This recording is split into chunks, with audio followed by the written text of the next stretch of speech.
सूत जी भगवान बाकी बिहारी की लीला बताते हुए कहते हैं कि जिस समय भगवान का तुलसा के साथ में विवाह हुआ तो भगवान भोलेनाथ ने हंसी हंसी में पूछ लिया कि कन्हैया एक बात बताइए कि आप द्वारका में, मथुरा में और वृंदावन में तो राधा जी के साथ में हैं, वैकुंठ में लक्ष्मी जी के साथ में है, फिर तुलसा महारानी के साथ में तुम्हारा विवाह हुआ है, तो तुम अब रहोगे कहाँ? तुम्हारा ठिकाना क्या है? कन्हैया ने कहा कि देखो, जिस जिस घर में तुलसा महारानी रहेगी, तुलसी का वृक्ष जिस जिस घर में रहेगा उस घर में मेरा निवास रहेगा। तो इसलिए हम सभी लोग अपने घर के सामने तुलसी जी लगाते हैं।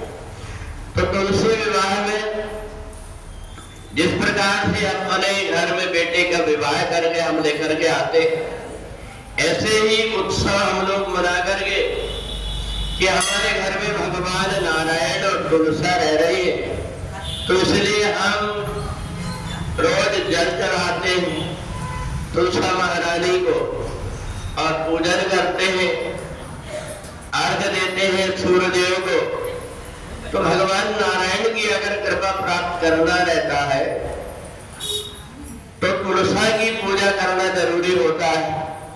और इसलिए जो कुछ भी हम भोग लगाते हैं, अगर तुलसी नहीं है, तुलसी दर है, मंजरी है या तुलसी की माला है, वही भगवान को भोग दिखा करके और जब जाकर के भगवान भोग लगाते हैं। तो इसलिए तुलसी महारानी को महत्व देने के लिए, उनका प्रभाव बताने के लिए कि जिस घर में तुलसी जी रहती है वहाँ कई प्रकार के बीमारियां वो आती नहीं है।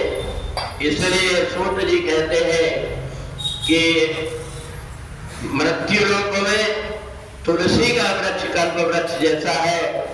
जो भी व्यक्ति तुलसी की पूजन करता है, उनकी आराधना करता है, दीपक रखता है, उनके घर में हमेशा भगवान का निवास बना रहता है।